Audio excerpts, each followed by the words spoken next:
And this is as far as the showdown around the BBC docuseries that still continues. Now you have Law Minister Kiren Rijiju, who's taking on the BBC docuseries Petitioners, who is now seeking a removal on the ban on these docuseries. Now this is what the Law Minister is saying, that this is how they waste the precious time of the Honourable Supreme Court, where thousands of common citizens are still waiting and seeking dates for justice. So the Law Minister, they're taking on the petitioners who've asked for a removal on the ban of this BBC documentary. Let me bring in my colleague Ananya Bhatnagar, who in fact has been tracking these developments for us. Ananya, give our viewers a better context of this plea that was filed in the Supreme Court and the reaction that is also now coming in from the Law Minister. Well, there are in total 4 petitions that have been filed before the topmost court of the country. One by ML Sharma, another by Mr. N. Ram, another by Prashant Bhushan, and one by a TMC leader, Mahua Moitra. In fact, seeking to lift the ban on this particular documentary, while the petitions by Mr. N. Ram and Mr. Prashant Bhushan are against the removal of their tweets with regards to this particular documentary. Now, what Mr. ML Sharma has sought is that the ban should be lifted on this particular documentary, and also there has to be an investigation, and independent body should look into this particular BBC documentary, and all the allegations in this particular documentary shall be looked into. However, now the Law Minister has come out and hit out at all of these petitioners who have knocked the doors of the topmost court of the country with these prayers, and has said that this is how these people are wasting the time of the courts, where in fact general people are waiting for the justice to be given out to them. So completely hitting out at all of those who are seeking to uplift the ban on this particular documentary. We have seen how Mr. Kiren Rijiju has been constantly pointing out towards this documentary and how this is against the nation. He has made several tweets, if you remember, Ridhima. He had also tweeted on the first day when this whole documentary controversy had broken out.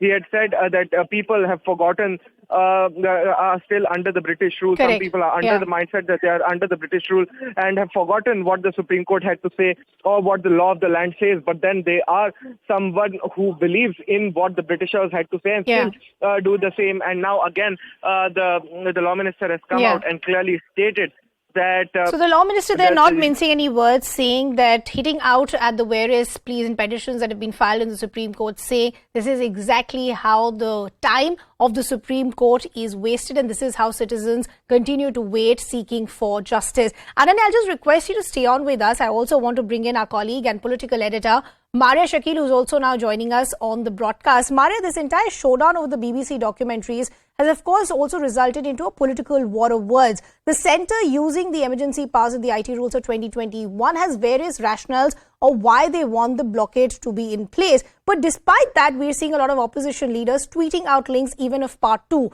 What is the rationale that is being given by the centre when they ask for a blockade?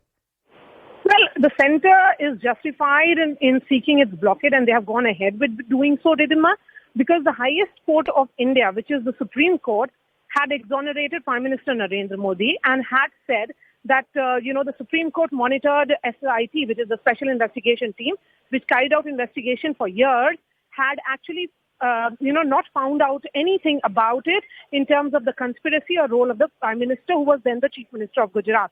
So that is what is being said by the Indian government, that what really is the need for a documentary of this nature, why should it be broadcast in India, and why should it be available on, various channels and platforms?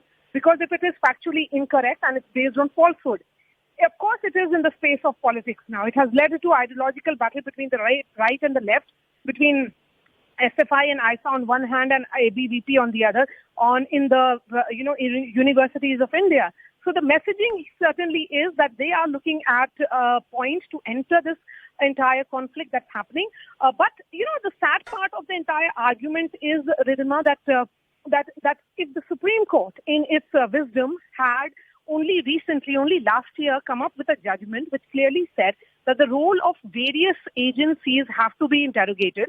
The fact that it had said that the cops were sensationalizing, their statements, all that is on record. This is the judgment of the Supreme Court of India. Correct. Let's not forget that when Mr. Modi was questioned, by the Special Investigation Team multiple times, the government at the centre was the UPA. It was the Congress government.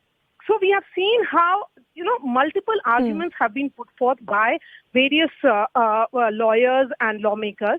But as we said, this is more in the domain of politics. That's why Prashant Bhushan, who recently joined the Bharat Jodo Yatra, you have a TMC MP in Mahua Moitra. All of them are petitioners in this, demanding that it should be seen as freedom of speech and expression. But something that is based on falsehood, why should it be screened in India, is the question being put forth by the government. Oh, absolutely. That really is the larger question. Mara and Ananya, thanks a lot for getting us all those details.